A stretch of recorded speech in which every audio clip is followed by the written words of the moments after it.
অতিকৈ চেনেহৰ মুগাৰে মুহুৰা ঐ তাতোকৈ চেনেহৰ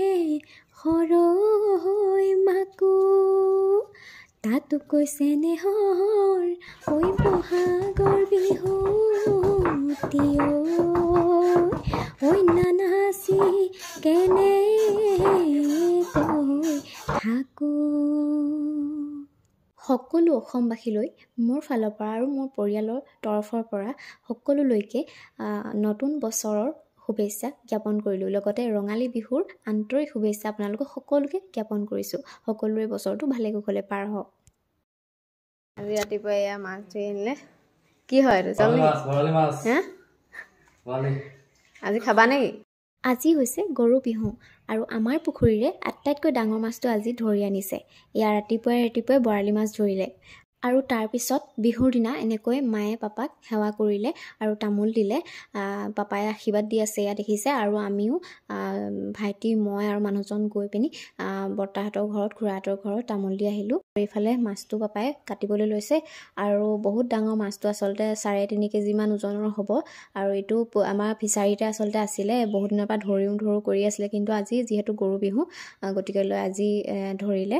তাকে ভাবিলোঁ আপোনালোকক অকণমান দেখুৱাওঁ। মাছটো যিহেতু বহুত ডাঙৰ আছিলে গতিকে লৈ ওচৰৰ পৰিয়ালৰ সকলো মানুহৰ ঘৰলৈ অকণমান দিয়া হ'ল। আৰু মানুহজনক বিহু বুলি বিহুৱান এখন পিন্ধালোঁ আৰু সেৱাও কৰিছিলোঁ, সেয়া দেখাবলৈ নহ'ল বাৰু। আৰু তাৰপিছতে আমাৰ ওচৰতে এডোখৰ ইমান ধুনীয়া ঠাই আছে, যিডোখৰ ঠাইত আচলতে লোকেশ্যনটো খুবেই ধুনীয়া। আৰু সেই ঠাইডোখৰলৈ আচলতে ফটো কেইখনমান মাৰিবলৈ বুলি গ'লোঁ আৰু মানুহজনে গোটেই ফটোকেইখন ধুনীয়াকৈ মাৰি দিলে। আৰু তাৰপিছত আহি সন্ধিয়া লাগিলে এয়া দেখিছে জাক দিবলৈ লৈছোঁ। যিহেতু আমাৰ ঘৰত গৰু নাই গতিকে লৈ জাক অকণমান এনেকৈ হ'লেও দিছোঁ, কিন্তু আমাৰ ঘৰত যিহেতু গৰু নাই দেই, সেইকাৰণে গৰু গা ধোৱা দেখুৱাব পৰা নাই আপোনালোকক।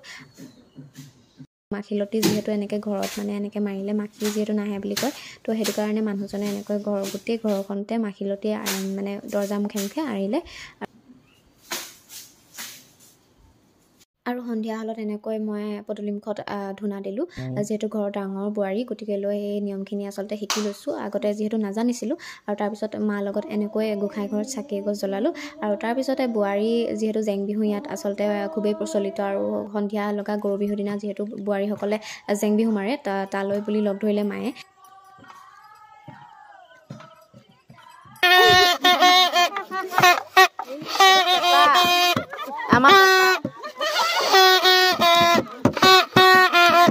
পেপা এইটো ঢোল, এইটো এয়া ঢোল।